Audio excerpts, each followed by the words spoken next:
하나님의 말씀은 고린도 후서 9장 10절에서 15절입니다. 고린도 후서 9장 10절에서 15절 한 목소리로 합독하시겠습니다. 심는 자에게 씨와 먹을 양식을 주시는 이가 너희 심을 것을 주사 풍성하게 하시고 너희 의의 열매를 더하게 하시리니 너희가 모든 일에 넉넉하여 너그럽게 연보를 함은 그들이 우리로 말미암아 하나님께 감사하게 하는 것이라. 이 봉사의 직무가 성도들의 부족한 것을 보충할 뿐 아니라 사람들이 하나님께 드리는 많은 감사로 말미암아 넘쳤느니라.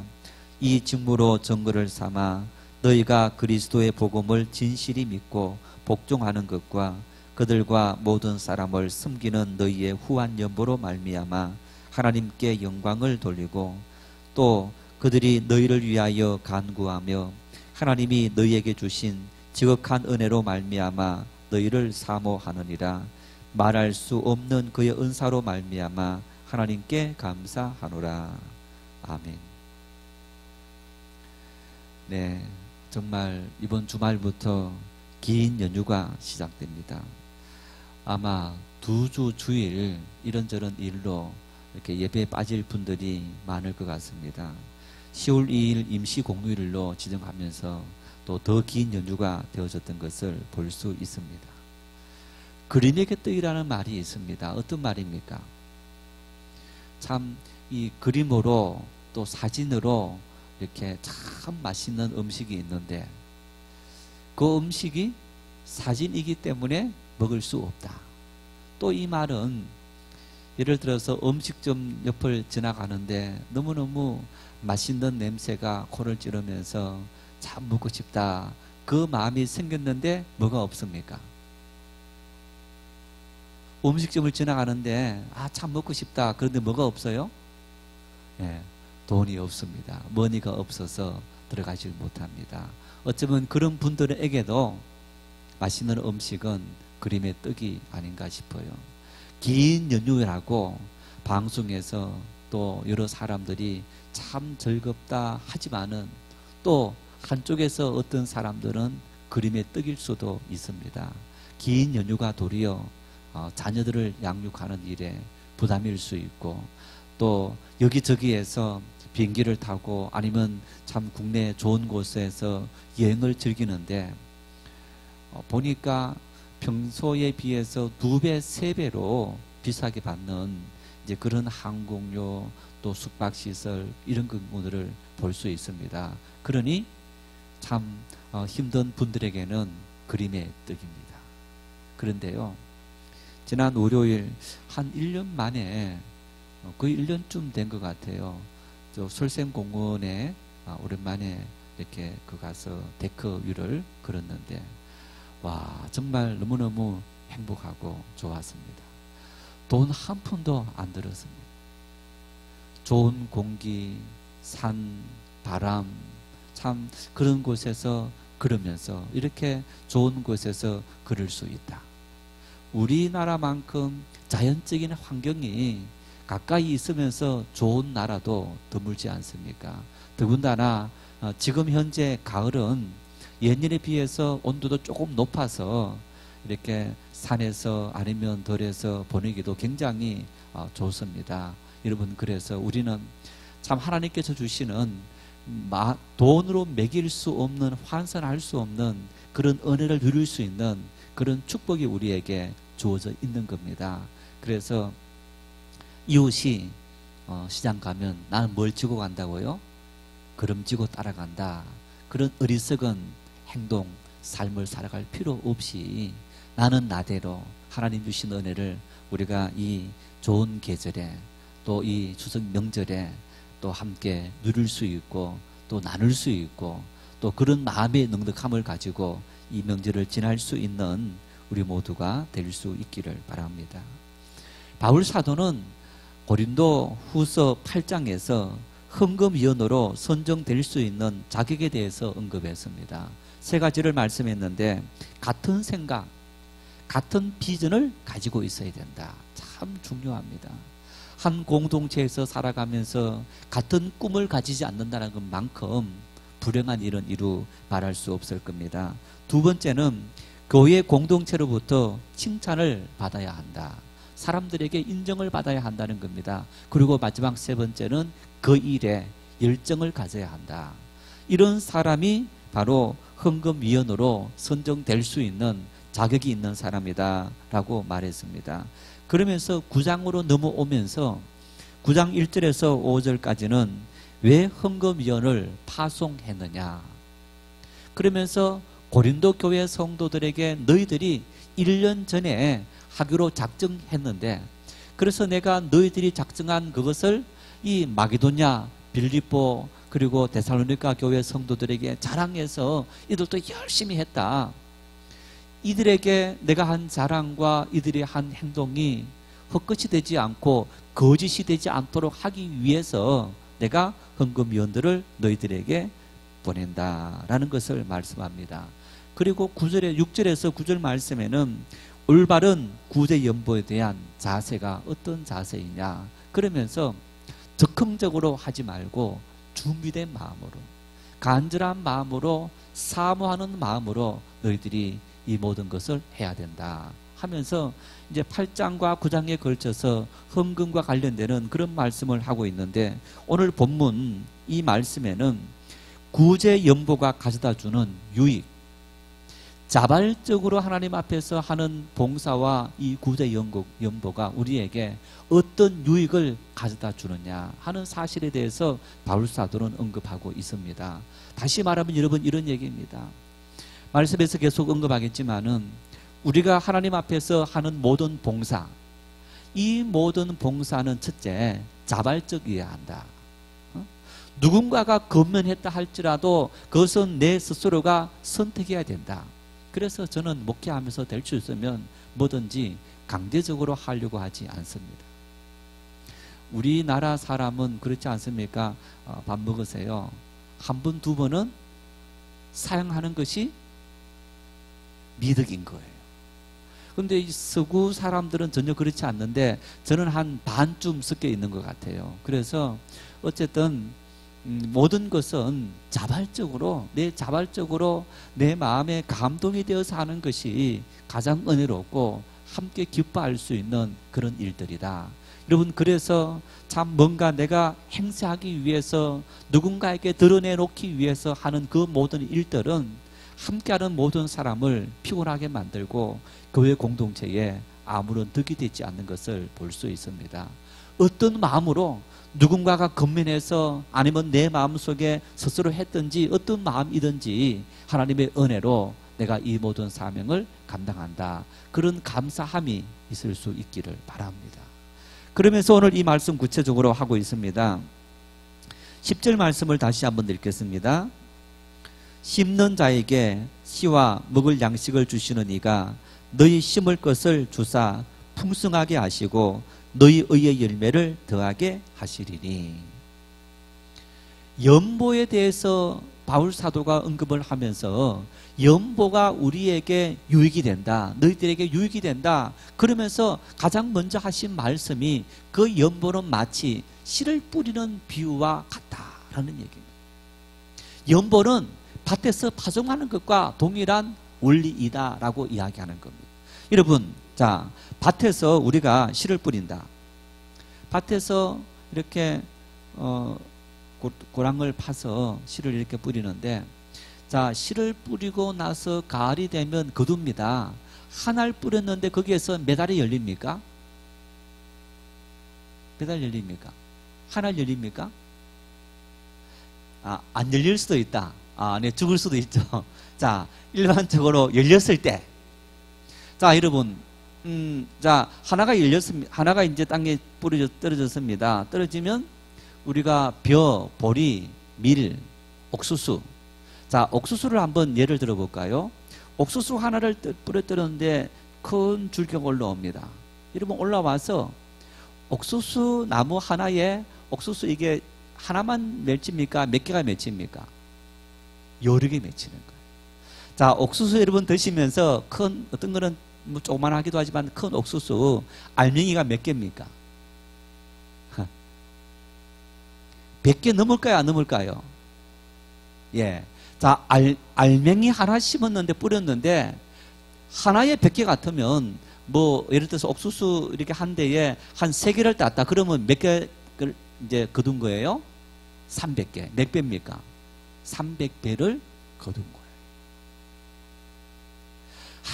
뿌리는 것이 아까워서 이제 하나하나 뿌리는 것이 너무너무 아까워서 그래서 이제 막 최대한 적게 뿌렸다. 그럼 이 사람 어떻게 됩니까? 나중에 적게 거두는 거고 막 풍성하게 많이 뿌렸다. 그러면 나중에 많이 거둔다는 거예요. 자, 농사를 지으면서 농부가 파종을 할 때 밭에 씨를 뿌리는데 많이 듬뿍듬뿍 뿌리는 거예요. 듬뿍듬뿍 뿌려서 참 잘 가꾸어서 농사가 잘 되었을 때는 여러분 성경에 100배, 60배, 30배를 했는데 사실은 100배, 60배, 30배보다 훨씬 더 많은 알맹이들을 우리가 알맹이 하나하나 따진다면 훨씬 더 많이 거둘 수 있는 것을 우리는 볼 수 있는 겁니다. 이렇게 타종리에서 가을이 되면 추수해서 거둬들일 수 있는 그것처럼 하나님 앞에서 우리가 연보하는 것은 하나님 앞에서 우리가 하는 모든 봉사는 여러분 하나님 앞에서 우리가 나중 때가 되면 다 일매로 거둬들이는 은혜와 축복이 있다. 그 사실을 믿어라. 여러분 헌금하실 때 그렇게 하십니까? 안 하십니까?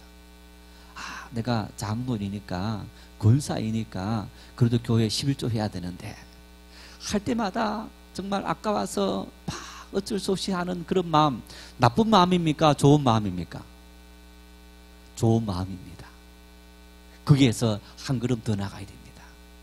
참 아깝습니다. 하나님. 응? 내가 이것만 있으면 아이 과외도 시키고 좋은 옷도 사 입고 맛있는 음식도 먹고 여행도 가고 할 수 있을 텐데 하나님께 내가 헌금합니다. 하나님, 이것이 나이가 때가 되면 몇 배로요? 100배로 60배로 돌아오길 원합니다. 기도하십니까? 안 합니까?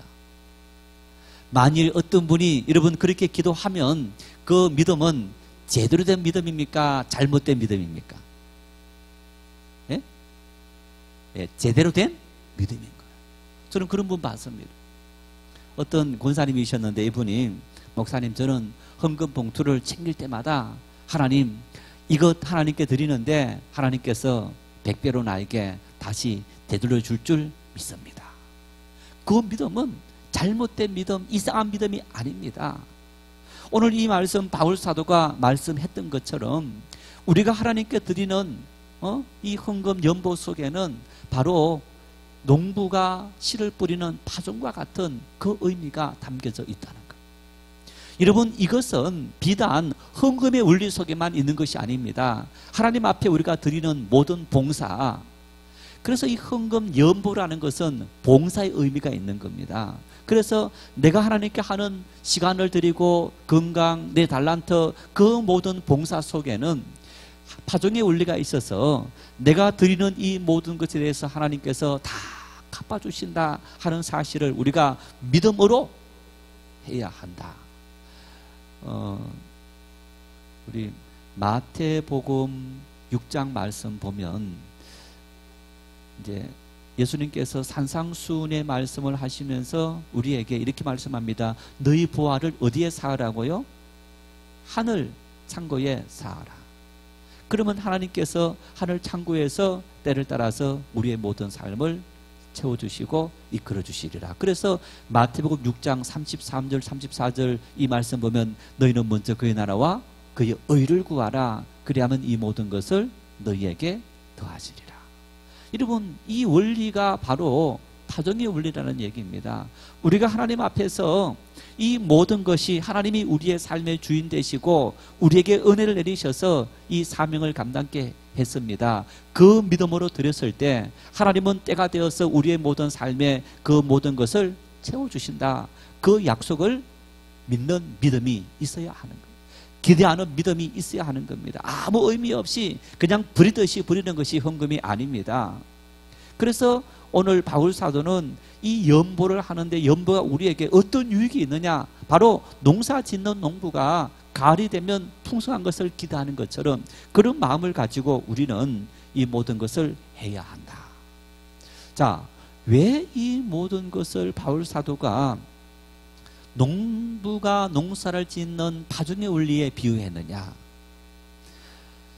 제가 청소년 때 믿음의 생활을 이렇게 하면서 그 청소년 시절에 설교를 들으면서 어떤 이런 설교를 많이 들었던 것 같아요. 세상과 신앙은 반대가 되어진다. 그러면서 이 세상적인 삶과 신앙적인 삶은 굉장히 어떤 대립되는 그런 개념이다. 이런 생각들을 많이 주입을 받았던 것 같아요. 아마 그것은 여러분들도 마찬가지고, 그래서 성경에서 역시 말씀대로 세상을 사랑하지 말아라. 여러분, 그러면 우리는 믿음의 생활을 하는 사람들은 세상과 단절된 삶을 살아가느냐? 그랬을 때 예를 들어서 요한복음 3장 16절에 하나님이 뭘 사랑해서요? 세상을 이처럼 사랑하사 독생자를 주셨으니, 그래서 하나님께 사랑하신 세상, 이 세상이 어떤 세상이냐 하는 여러 가지 세상의 개념이 있는데, 여러분, 우리가 그 사랑하지 말아야 될 교회와 신앙과 원수가 대립되는 세상이라는 것은 죄악이 있는 곳, 인간이 잘못을 저지르는 악이 있는 세상, 그런 것을 의미하지, 하나님께서 원래 주신 세상, 그 세상은 나쁜 것이 아닙니다. 우리는 그곳에서 함께 살아가야 됩니다. 이 자연도 세상입니다. 사람이 함께 살아가는 이 모든 세상도 세상인 겁니다. 그 세상 속에서 우리는 함께 살아가야 되고, 그 세상 속에서 천국을 이루며 살아가야 될 그런 사명이 우리에게 주어져 있는 거지, 그 세상을 멀리하고 이 세상은 나쁜 거야, 아닙니다. 그 세상 속에서 사람들이 나쁜 짓을 하고 행동을 잘못해서 세상을 나쁘게 만들었을 뿐이지, 우리 그리스도인들이 살아가는 세상은 그 속에서 향기를 드러내고 빛이 되고 소금의 사명을 감당해야 될 그런 사명이 우리에게 주어져 있더라는 겁니다. 그래서 세상은 잘못된 것이 아닙니다. 세상을 사랑하고 세상을 올바로 이끌어야 될 그런 삶이 우리에게 주어져 있다. 동시에 여러분, 그 세상, 이 자연이라는 세상은 하나님의 창조 원리가 다 내포되어져 있는 거예요. 자연의 법칙을 보면서 우리는 하나님의 섭리를 깨달아야 됩니다. 자연에서 우리에게 주는 그 모든 것을 보면서 하나님께서 우리의 모든 삶을 이끌어 주시는가 보다 하는 것을 느껴야 됩니다. 자, 보십시오. 여러분, 이제 요즘 가을이 되니까 사과를 많이 이제 수확할 때가 되었죠. 사과 나무 하나를 이렇게 이제 하나님께서 심어줘서 이렇게 있습니다. 이 사과를 사람이 하는 역할은 어떤 역할입니까?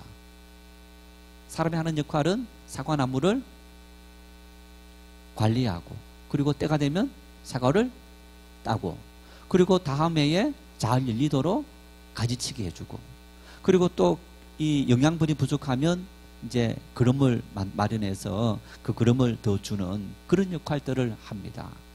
그 사과나무를 자라게 하고 열매를 맺히게 하고 그 모든 것은 누가 하는 일입니까? 하나님께서 하시는 일입니다. 하나님께서 다 만들어 놓으신 겁니다.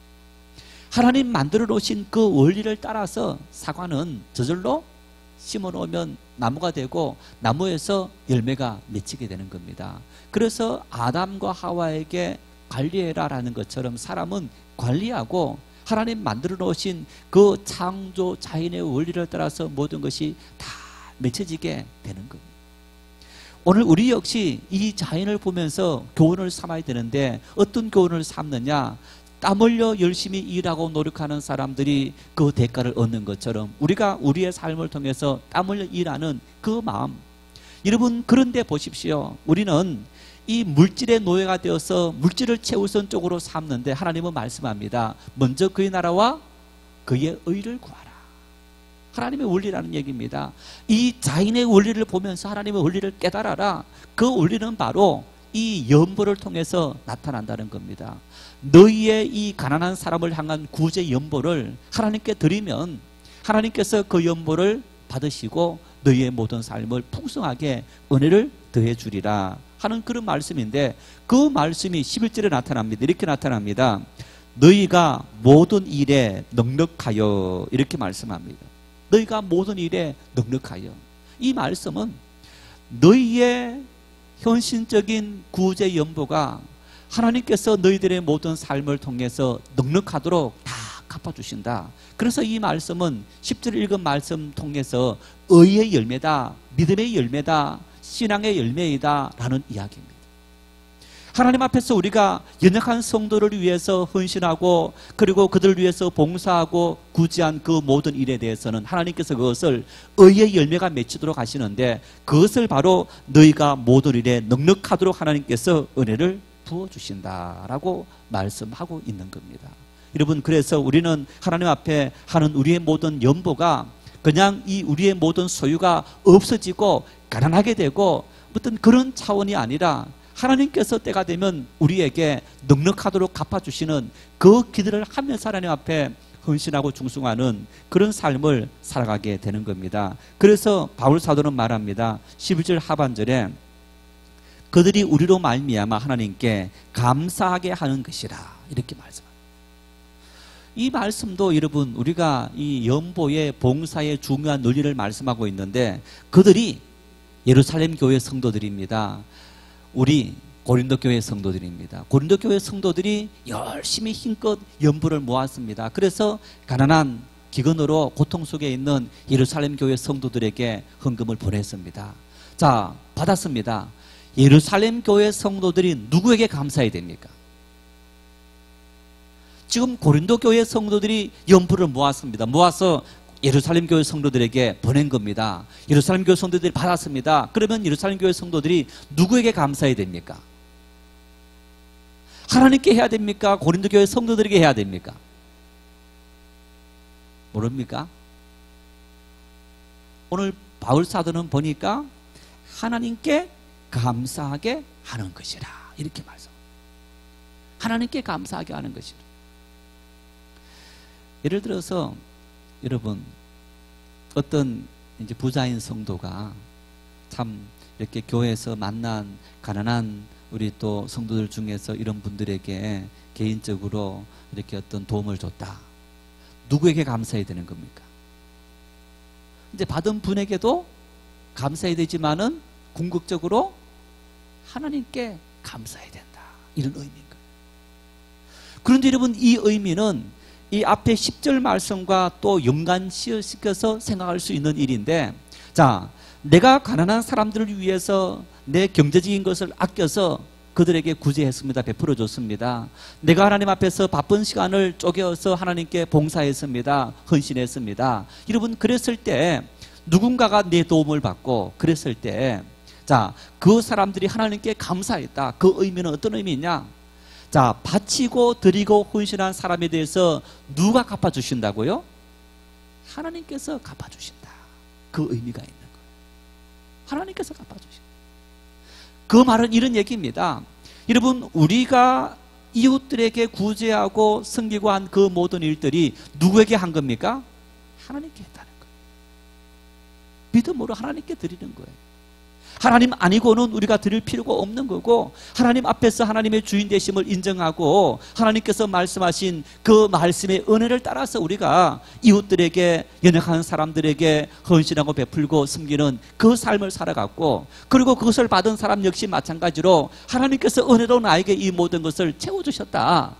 반대로 베푼 사람에게도 하나님께서 다 주수의 원리처럼 갚아주신다 하는 원리가 이 말씀 속에 내포되어져 있는 것을 볼 수 있습니다. 그래서 바울 사도는 본문 12절 말씀을 통해 이렇게 말씀합니다. 12절 같이 읽겠습니다.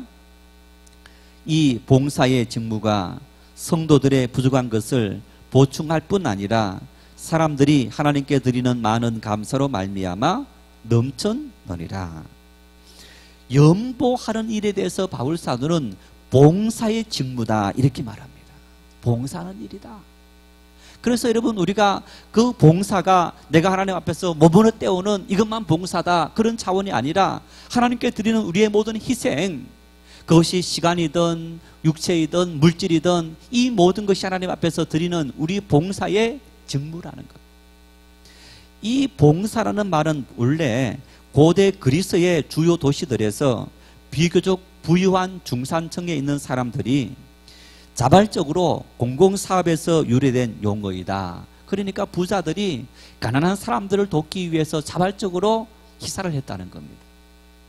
이제 초대교회도 마찬가지입니다. 신앙이 없는 사람들 중에서 돈은 있는데 내가 누군가에게 존경을 받고 싶다. 그래서 여러분 우리 요즘 말로 노블레스 오블리주를 실천하는 겁니다. 어떤 이 기독에게는 거기에 걸맞는 뭔가 의무가 있다라는 것처럼 내가 이 정도 돈을 벌었다면 이 돈을 가지고 뭔가 사회적으로 유용한 일을 해야 된다라는 그 사명감이 있었다는 얘기입니다. 이런 일에서부터 출발되어졌는데 그것이 바로 봉사의 개념인데 이것을 바로 초대 교회에서 이 모든 것을 그대로 갖고 왔는데 그래서 우리가 이 봉사의 모든 직무를 하게 될 수 있는 것이 어떻게 되어졌느냐? 사람들이 하나님께 드리는 많은 감사로 말미암아 넘쳤다 이렇게 말씀합니다. 한마디로 말하면 사람들이 자발적으로 하나님께 다 바쳐서 넘치도록 채워주셨다. 그 얘기는 하나님의 은혜입니다. 하나님의 축복입니다. 하나님의 사랑입니다. 여러분 어떻습니까? 오늘 이제 젊은 사람들은 뭐 수예배 거의 없으니까 우리 연수 되신 집사님, 권사님들 과거 30년, 40년 전에 비교해서 지금 잘 삽니까? 못 삽니까? 잘 사세요? 못 사세요? 알랑미 쌀 드셔보셨죠? 안 드셔보셨어요?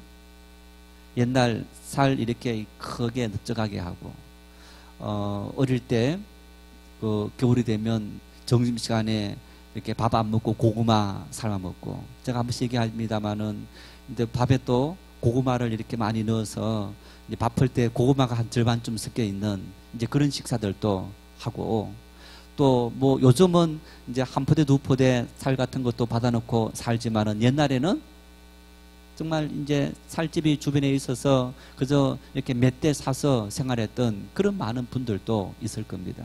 어쩌면 지금처럼 넓은 집도 없었고 지금처럼 은행에 우리 통장에 참 많은 돈이 없었던 그 시절에도 잘 살았습니다.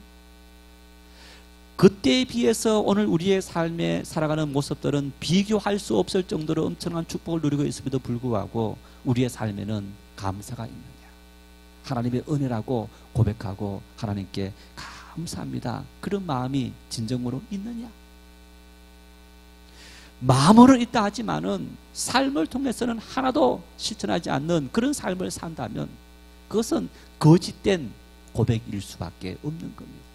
그래서 여러분 우리의 삶을 통해서 정말 지난날을 생각해보고 그 지난날 하나님께서 우리에게 그 가난한 중에 여기까지 인도하셨다. 그 은혜를 생각한다면 하나님께서 때를 따라서 우리의 모든 삶에 은혜를 채워주시리라 그 믿음을 가지고 하나님께 우리가 온전히 헌신하고 살아갈 때 하나님은 우리의 걸어가는 모든 길 속에 우리에게 은혜를 주시고 우리의 모든 삶을 채우시고 인도하시리라 믿을 수 있기를 바랍니다. 교회 우리 지난 토요일 주일날 우리가 뭘 했습니까? 예전도회가 바자회를 했습니다. 미리 이제 기도회로 준비하고 또 김장을 만들고 또 음식을 준비하기 위해서 이제 바자회에 와서 이렇게 음식을 먹고 또 물건을 사신 분들은 이제 그날만 와서 했겠지만은 준비하는 사람들은 미리 많은 시간들을 힘겹게 준비했던 것을 볼 수 있습니다. 이제 그렇게 준비해서 또 미리 이제 어떤 뭐 판매하기도 하고 또 그날 당일날 그 다음날 이틀 동안 열심히 봉사한 그런 모습을 우리가 볼 수 있습니다. 여러분 이런 모든 것들을 만일 돈으로 한 사람은 어떨 것 같아요? 예를 한 사람당 일당을만 5만 원을 치자. 5만 원 여러분 뭐 훨씬 더 되겠지만은 5만 원 치면 그날 와서 음식 뭐 전 부치고 이렇게 또 봉사하신 분들 뭐 판매하신 분들 다 친다면 아마 예를 들어서 바자회를 통해서 얻은 수익금보다 훨씬 더 많은 인건비가 나갔을 겁니다. 그런데 그 모든 것을 절감하고 절약하고 수익이 생길 수 있는 것은 바로 성도들이 봉사의 손길을 함께 모았기 때문에 그런 큰 일을 이룰 수 있었다는 얘기예요. 그렇습니다. 교회의 가장 큰 힘은 뭐냐? 바로 봉사의 손길입니다. 봉사의 마음입니다. 봉사의 헌신입니다. 그래서 여러분, 우리가 하나님 앞에 힘써 봉사하려고 애를 쓰고 노력할 수 있기를 바랍니다. 그러면 우리의 모든 봉사에 대해서 하나님께서 다 갚아주실 줄 믿습니다. 그저께 금요일 날, 토요일입니까? 토요일 날 이제 우리 강북 여전도회 회장님이 이렇게 임원들 몇 사람하고 왔어요. 한참 이야기를 하는데, 이제 그 회장이 속해 있는 교회 여전도회 회원들은 여전도회 성가대가 있는데 80이 넘으신 어르신들도 성가대 안 빠져나가고 끝까지 하시겠다. 옛날 이런 권사님이 한 분 계셨어요. 70한 5세 되신 분인데, 이분은 새벽 기도마다 새벽 기도 안 빠지고 노시는 건 당연한 일이고, 새벽 기도를 반주하는 집사님이 음악을 전공하신 분이 있었는데, 이분이 이제 종종 한 번씩 빠집니다. 그러면 딱 기다리고 있다가 그 집사람이 오시나 안 오시나 딱 보고, 안 오시면 막 빨리 나가서 피아노 앉습니다. 그러면 예배 인도하는 우리 이제 교육자들은요, 제발 저 근사님이 피아노 반주 안 했으면 가다가 피아노를 꼭 잘못 치거든요. 그러니까 잘못 치면 여러분 피아노 맞추어서 이렇게 찬송을 같이 하다가 피아노 반주가 잘못되면 노래가 잘못되어지기 때문에, 그래서 제발 안 했으면 좋겠다 싶은데도 그 권사님은 신나서 하는 거예요. 일부 7시 반 예배 있고 있는데, 이분이 성가대도 주일날 1부, 3부, 그러니까 7시 반, 11시 반 성가대를 꼭 가는 거예요. 이제 2부 안 가는 이유는 연습 때문에 못 가시는데, 그렇게 가시는데 성가대 대장과 지휘자들이 70 넘으신 분들은 다 빠지십시오 했는데, 끼야코 나는 해야 됩니다 해서 다 빠졌는데 혼자 하고 계시는 거예요. 잘한 겁니까? 못한 겁니까? 예, 저는요, 그 권사님 참 잘했다 싶어요. 너무 밀폐가 되는 것은 또 문제가 있지만은, 참 그 하고자 하는 그 열망, 피아노 반주 이렇게 하다가 조금 실수할 수도 있지. 또 여러분, 이렇게 찬양하는데 나이가 무슨 대수이겠습니까? 할 수 있으면 건강한 모습으로 하는 것이 얼마나 큰 은혜이고 축복이겠습니까? 하나님 앞에 내가 건강으로 봉사하면 건강으로 채워주실 줄 믿으시기를 바랍니다. 시간으로 봉사하면 시간으로 채워주실 줄 믿으시기를 바랍니다. 물질로 봉사하면 물질로 채워줄 줄 믿으시기를 바랍니다. 왜? 하나님의 은혜로 하기 때문에. 만일 우리가 어떤 일이라도 하나님의 은혜가 아니라면 중단해야 됩니다. 은혜로 하지 않고 뭔가 내 사심이 들어가고 내 욕심이 들어가는 그 순간부터 갈등이 일어나고 문제가 일어나고 시험에 들 수 있기 때문에, 그래서 우리는 그 모든 일들을 하나님의 은혜로 하려고 끊임없이 기도하고 하나님께 모든 것을 맡기는 그런 삶의 자세가 필요합니다. 이어서 바울 사도는 고린도 교회가 예루살렘 교회를 향한 봉사의 직무를 잘 감당함으로 인해서 하나님께 영광을 돌리게 되었다라는 것을 감사했는데, 13절, 14절 두 구절 말씀을 통해서 네 가지 그 감사 이유를 설명하고 있습니다. 우리 13절 말씀을 같이 읽겠습니다. 이 직무를 증거로 삼아 너희가 그리스도의 복음을 진실로 믿고 복종하는 것과 그들과 모든 사람을 숨기는 너희의 후한 염으로 말미암아 하나님께 영광을 돌리고. 자, 이 말씀 속에 바울 사도는 말합니다. 예루살렘 교회를 향한 연보의 직무를 감당한 것은 고린도 교회가 복음을 진실히 믿고 복종했다, 그 증거라는 얘기입니다. 다시 말하면 너희들에게 믿음이 없었다면, 참 믿음이 있어서 너희들이 헌신에 따르는 행함에 따르는 그 진실된 믿음이 있었기 때문에 너희들이 하나님 앞에 약속한 이 연보를 드렸다라는 사실을 이야기하는 것. 그렇습니다. 내가 하나님 앞에 하는 모든 봉사활동은, 그것이 연보이든 그것이 시간이든 그것이 우리의 달란트이든 어떤 것이든, 여러분 그 모든 것은 믿음의 행위인 겁니다. 야고보 말씀처럼 행함이 없는 믿음은 죽은 것이니라. 영혼 없는 몸이 죽은 것처럼 행함이 없는 믿음은 죽은 것이니라고 한 것처럼 우리가 아무리 하나님을 잘 믿는다 하면서도 내 삶을 통해서 행함이 없는 믿음은 참 믿음이 아니다. 그래서 바울 사도는 말합니다. 너희들의 이 구주의 연보는 바로 너희들의 믿음을 드러내었다. 그래서 하나님 앞에 영광을 돌리고 감사했다. 그렇게 이야기하는 것을 볼 수 있습니다. 보십시오. 여러분, 오늘날 사람들은 돈 때문에 자신의 목숨을 거는 것을 볼 수 있습니다. 돈 때문에 명예도 문제가 아닙니다. 모든 것을 다 내려놓고 가장 비참하게 되는 그 순간까지 내려가도 사람들은 돈을 얻을 수 있다면 그 돈의 노예가 되어 살아가는 것이 우리 인생들인데, 그 돈을 이웃을 위해서 희생한다. 얼마나 큰 결단입니까? 하나님의 은혜가 아니고는 우리가 할 수 없는 그런 부분이기도 합니다. 그래서 정말 우리가 그렇게 말하지 않습니까? 신앙의 가장 중요한 척도 기준은 11조 헌금이다 라고 말할 정도로, 이제 그 헌금을 드린다는 것은 정말 어느 정도의 신앙이 없이는 하기 힘든 일이기 때문에 결단이 필요한 겁니다. 그런 은혜의 결단, 그런 은혜의 모습들이 이렇게 이 모습을 통해서 나타나게 되었다. 두 번째는 13절 하반절에 바울 사도는 말합니다. 예루살렘 교회의 가난한 성도를 위한 고린도 교회의 풍성한 연보를 통해서 고린도 교회와 예루살렘 교회가 영적인 신령한 교제가 삭되게 되었다. 이렇게 말합니다. 이 말씀은 여러분 굉장히 중요한 말씀입니다. 예루살렘 교회 성도들은 굉장히 복음에 대해서 배타적입니다. 이방인들에 대해서 배타적입니다. 무슨 얘기냐 하면, 자, 복음, 이 기쁜 소식을 이방인들에게 땅끝까지 이르러 전해라 했을 때에 유대인들은 어떤 마음을 가졌느냐? 택한 우리 유대인들이 하나님의 구원을 받는다라는 그 생각에서 쉽게 벗어나지 못했던 겁니다. 그래서 할례 문제 같은 경우에 너희들이 먼저 유대인이 되라, 그리고 예수를 믿음으로 구원받는다라는 사실을 굉장히 강하게 주장을 합니다.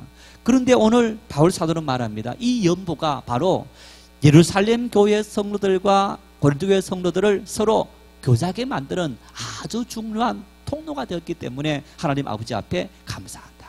보십시오.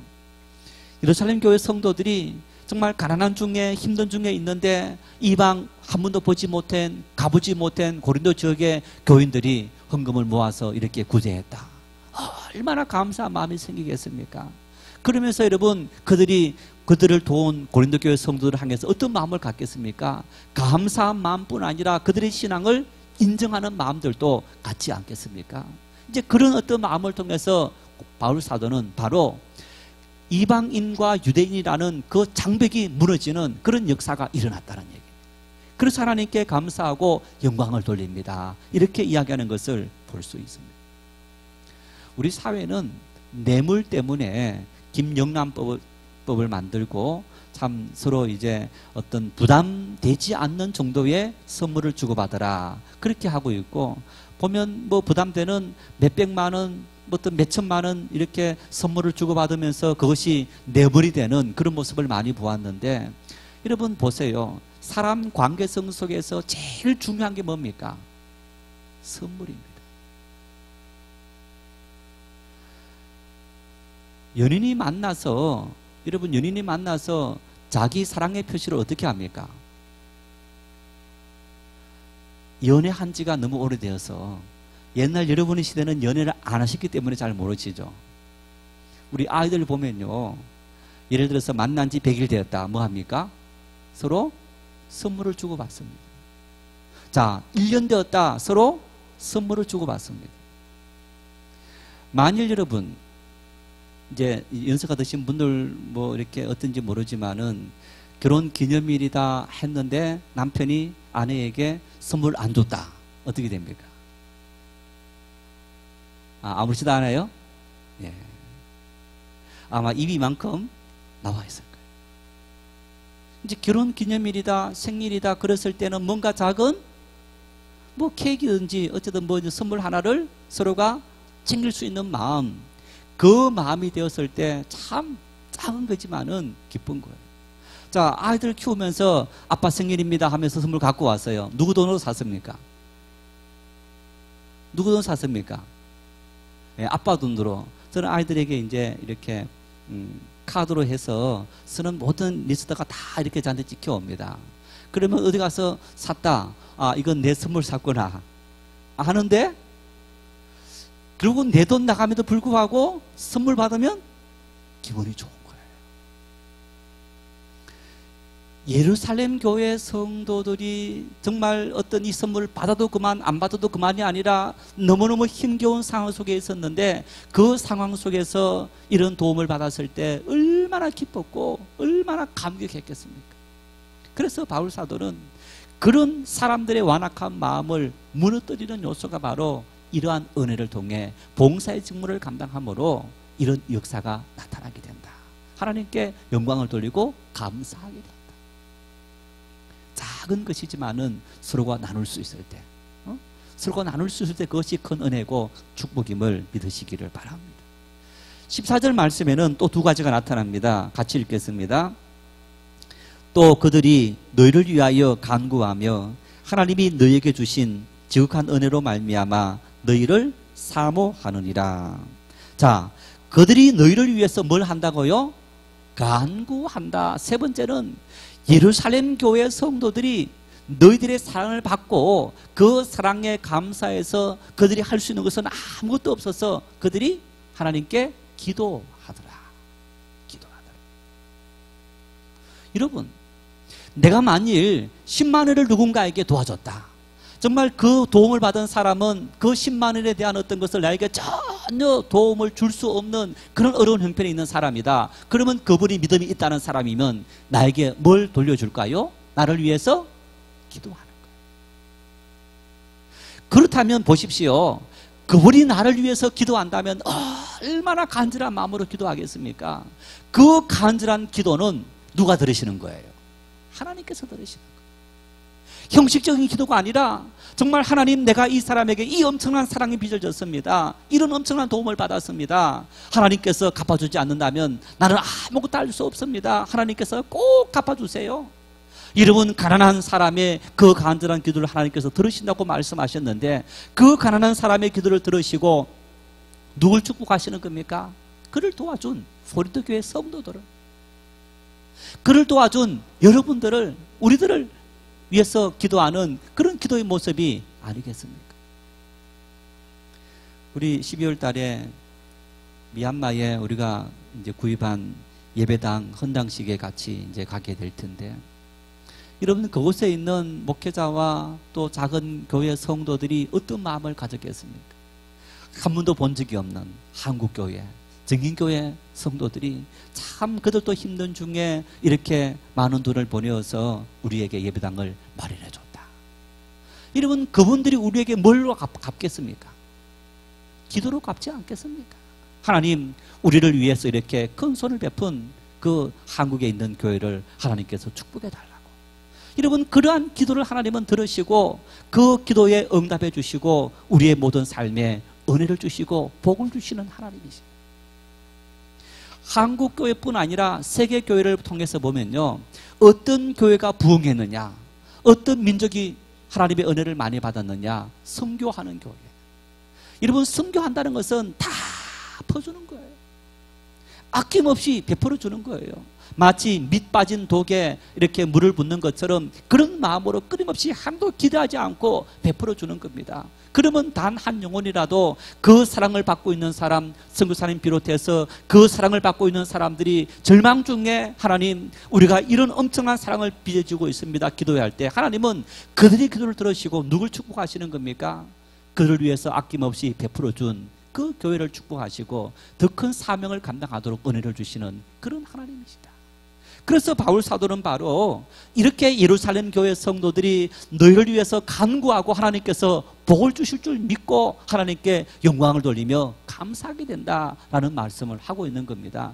마지막 네 번째는 사랑을 빚을 지게 된 예루살렘 교회 성도들이 그들을 도와준 고린도 교회 성도들을 만나기를 갈망한다. 우리가 평생에 한번 그들을 만났으면, 여러분, 이 사모한다는 말이 단순히 그저 만난다 어떤 그런 의미뿐 아니라 이 말씀 속에는 너와 나 사이에 어떤 정말 하나로 교통한다, 뭔가 우리가 한 비전을 향해서 달려간다, 이런 어떤 마음이 있는 겁니다. 같은 마음이 모아지면서 그들이 함께 기도하고 함께 한 사명을 향해서 달려가는 어떤 그런 마음의 모습이 되어질 때 하나님께서 얼마나 기뻐하겠습니까? 흑인과 백인이, 황인종과 백인이, 여러분, 우리가 전혀 언어가 다른 사람들이, 문화가 다른 사람들이, 갈등 속에 있는 사람들이 하나가 되어지고 한 비전을 품고 한 목적을 향해서 달려갈 때 하나님은 얼마나 기뻐하겠습니까? 모든 깨어진 관계들이, 모든 갈라진 관계들이, 대립적인 모든 관계들이 완전히 하나가 되고 한 비전을 향해서 갈 수 있는 그런 역사가 바로 이런 구절을 통해서 나타나게 된다. 그래서 바울 사도는 하나님 앞에 감사했더라. 우리 15절 말씀을 같이 읽겠습니다. 말할 수 없는 그의 은사로 말미암아 하나님께 감사하노라. 말할 수 없는 그의 은사로 말미암아, 말할 수 없는 하나님의 은혜로 말미암아 하나님께 감사하노라. 성도 여러분, 오늘 우리의 삶에는 하나님께서 은혜를 주셨습니까? 은사를 주셨습니까? 나는 아무것도 베풀 수 없는 은사를 받은 적이 없다라고 생각하십니까? 돌아보면 우리 주변에는 말할 수 없는 은사로 가득 차 있는 겁니다. 우리가 또한 고린도 교회 성도들처럼 정말 힘써 우리가 약한 중에도 빌립보 교회처럼, 데살로니가 교회처럼 약한 중에도, 가난한 중에도 더 가난한 성도를 위해서 헌신하고 희생하는 삶을 살아갈 때 하나님은 우리에게 더 말할 수 없는 은사를 우리에게 채워주시는 줄 믿으시기를 바랍니다. 우리는 그 믿음을 가지고 하나님 앞에서 헌신하고 봉사하고 충성하고 하나님께 모든 것을 다 맡기는 삶을 살아가야 되는 거예요. 목회자로서, 여러분, 목회자로서 어떤 신앙의 원리뿐 아니라 또 수고하고 봉사하는 성도를 바라보면서 뭘 하겠습니까? 하나님, 정말 저분들의 삶이 저렇게 하나님 앞에 헌신하는 사람들이 하나님께 은혜를 받고 말할 수 없는 은사로 말미암아 감사하고 하나님께 영광 돌릴 수 있도록 은혜를 주십시오. 그렇게 기도할 수밖에 없는 일입니다. 그래서 여러분, 우리가 하나님 앞에 이 모든 것이 받은 은사요, 하나님 주시는 능력이요, 하나님 주시는 은혜고 봉사의 직무이다, 이 모든 사명을 감당함으로 하나님께 영광 돌리고 또 하나님께서 우리를 위해서 아낌없이 더 많이 일할 수 있도록, 더 많이 봉사할 수 있도록 하나님께서 채워주시는 은혜를 우리의 삶을 통해 풍성히 누릴 수 있기를 축원합니다.